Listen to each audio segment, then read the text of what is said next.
Haleluya, haleluya. Salam saudaraku yang kasih oleh Tuhan. Saya senang sekali bersama-sama dengan saudara hari ini. Dan saya sangat percaya saudara dalam keadaan sehat, dalam keadaan dilindungi oleh Tuhan, dalam keadaan juga melihat mujizat Allah, bahkan merasakan berkat-berkat Allah yang melimpah di dalam kehidupan saudara.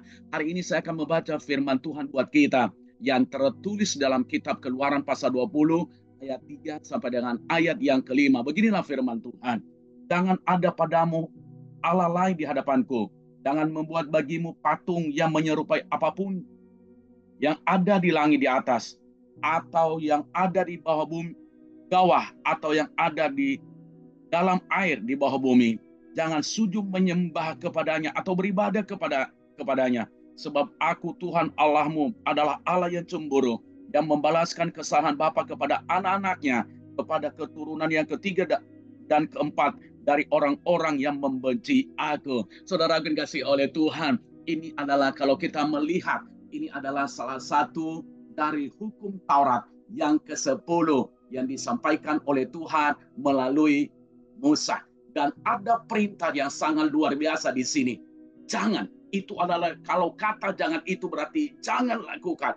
Artinya kata jangan ini tidak diperbolehkan. Nah, saudara kasih Tuhan, perintah ini juga akan berlangsung di dalam kehidupan kita sebagai orang yang percaya kepadanya. Bahkan ada dikatakan di sini di ayat yang kelima, jangan sujud menyembah kepadanya atau beribadah kepadanya.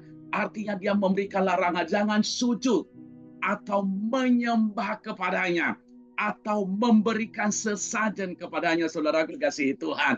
Makanya hari ini banyak orang untuk mendapatkan sesuatu, dia menyogok setan. Kok menyogok setan, Pak? Iya, menyogok setan sama dengan memberikan sesajen. Saudaraku dikasih Tuhan, dia pergi ke kuburan, ke kuburan, kata orang keramat gitu kan. Dia memberikan apa sesajen kepada setan atau menyogok setan supaya dia mendapatkan sesuatu. Mungkin ada di antara kita hari-hari ini yang seperti begitu, demi memperoleh kekayaan yang lebih cepat, demi memperoleh kekayaan yang instan, demi memperoleh jabatan yang instan, demi memperoleh kecantikan yang instan, kegantengan yang instan. Bahkan saya mau katakan, saudaraku dikasih Tuhan, itu namanya sama dengan menyogok setan. Banyak orang yang menyogok setan, saudaraku dikasih Tuhan. Kenapa? Karena ia tidak berharap pertolongan dari Tuhan. Tetapi hari ini sebagai hamba Tuhan, jangan sampai kita kerjakan itu. Makanya hari ini saya memberikan judul perenungan saya ini, yaitu menyogok setan. Gawat kalau banyak orang menyogok setan. Kalau kita tahu kan, orang menyogok itu kalau dia kepengen mendapatkan jabatan, supaya naik jabatannya nyogok, atau kalau dia supaya mendapatkan proyek, contohnya kan di pemerintahan, kalau kita lihat kan, banyak kan kalau kita lihat kan ya ditangkap sama KPK. Kenapa? Karena dia menyogok atau dia melakukan korupsi. Sebenarnya itu, tetapi manusia juga melakukan hal itu, saudara kasih Tuhan. Dia berkata, saya orang beragama. Dia berkata, saya mengerti firman Tuhan. Dia berkata, saya taat beribadah kepada Tuhan. Saya taat menyembah Tuhan. Saya taat apa saudara dikasih Tuhan, membaca firman Tuhan setiap hari. Saya ikut doa dan segala macam, tetapi masih dia menyogok setan atau dia memberikan sesajen. Saya mau katakan, hari ini bertobat, saudara dikasihi oleh Tuhan. Nah, saudara dikasihi oleh Tuhan. Nah, yang menjadi pertanyaan bagi kita, nah, ya, bagaimana cara manusia menyogok setan?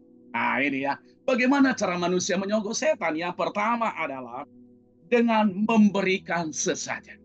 Cara manusia menyogok setan, yaitu dia memberikan sesajen. Kalau kita pergi ke tempat-tempat tertentu, saudara kasih Tuhan, contohnya kita lihat pohon-pohon yang besar. Kita lihat di situ ada sesajen, kadang-kadang di situ ada sirih, tembakau, pinang, dan segala macam. Ada juga saudaraku kemenyang, ya.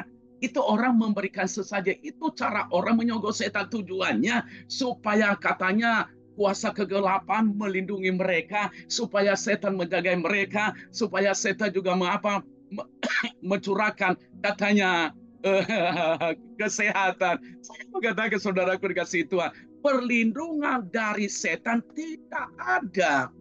Kenapa? Ya, Bagaimana setan bisa melindungi dirinya sendiri, sama-sama setan. Ya, makanya mungkin orang kalau ada kata-kata anak muda dilarang saling mendahului, mungkin juga dilarang saling mengganggu setan gitu kan. Nah, bagaimana bisa terjadi itu? Yang memberikan sesajen di kuburan yang keramat. Ya, katanya ini kuburan leluhur. Siapa yang berikan?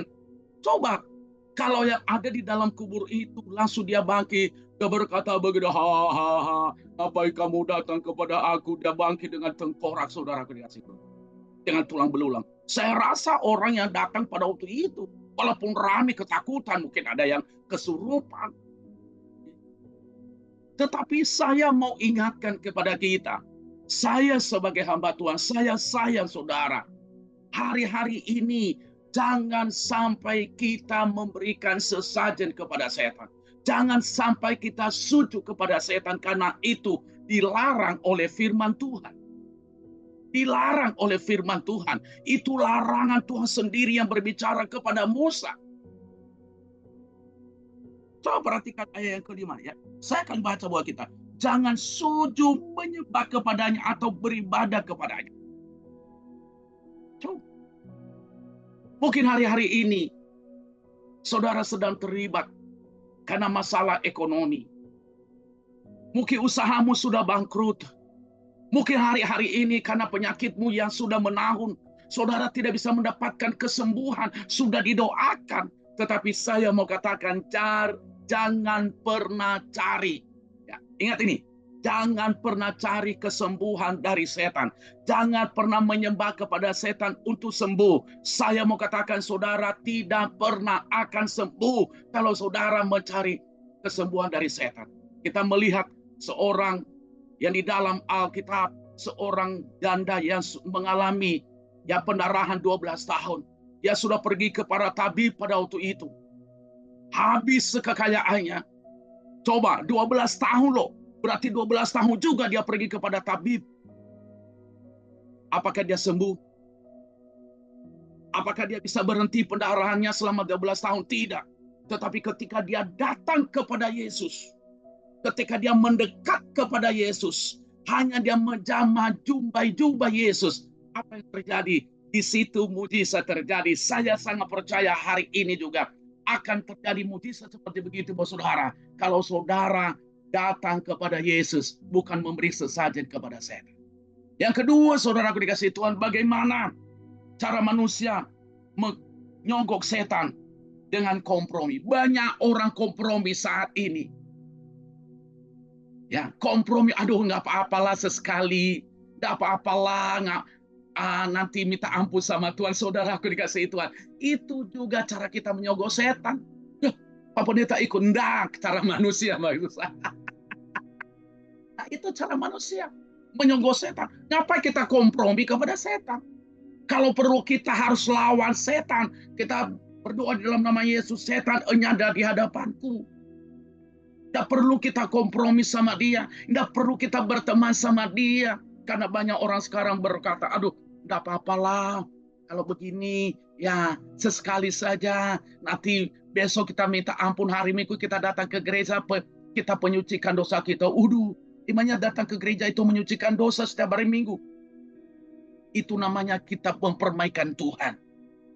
Itu namanya kita mempermalukan nama Tuhan. Itu namanya kita menyalibkan Yesus yang kedua kali di dalam kehidupan kita. Tetapi hari ini saya mau ingatkan kita, karena saya sebagai hamba Tuhan mengingatkan, kita tidak boleh mengerjakan hal seperti itu, saudara akan dikasih oleh Tuhan. Yang ketiga, bagaimana cara manusia menyogok setan? Ya, dengan apa? Yaitu dengan beribadah kepadanya. Coba. Yang ketiga adalah dengan beribadah. Jangan sampai kita beribadah kepada setan. Karena di dalam setan tidak pernah ya ada jawaban kalau kita berdoa kepadanya. Tidak ada penyelesaian di dalam setan. Justru di dalam setan itu selalu membawa masalah. Justru di dalam setan itu selalu membawa penderitaan. Justru di dalam setan itu selalu membawa kemiskinan. Justru di dalam setan itu selalu membawa penyakit. Justru di dalam setan itu selalu ada roh pemecah belah. Justru di dalam setan itu, saudaraku, tidak pernah memberikan kesatuan, tetapi bagaimana dia bisa hancur, ya, bagaimana dia bisa memberataki keluarga. Kenapa? Karena banyak orang yang beribadah kepadanya. Hari-hari ini, kalau kita melihat di medsos, banyak orang yang beribadah kepada setan. Tetapi hari ini saya sebagai hamba Tuhan, jangan sampai saudara lakukan. Jauhkanlah dirimu dari situ. Makanya tadi apa sanksinya dikatakan di sini, ayat yang kelima. Kepada keturunan yang ketiga dan keempat dari orang-orang yang membenci aku. Sampai keturunan yang keempat. Coba. Keturunan yang keempat. Hari ini. Mungkin saudara belum tahu selama ini. Tetapi saya sebagai hamba Tuhan, mari kita datanglah kepada Tuhan. Belum terlambat karena Tuhan mengasihi kita. Sukses saudara. Tuhan Yesus memberkati. Amin.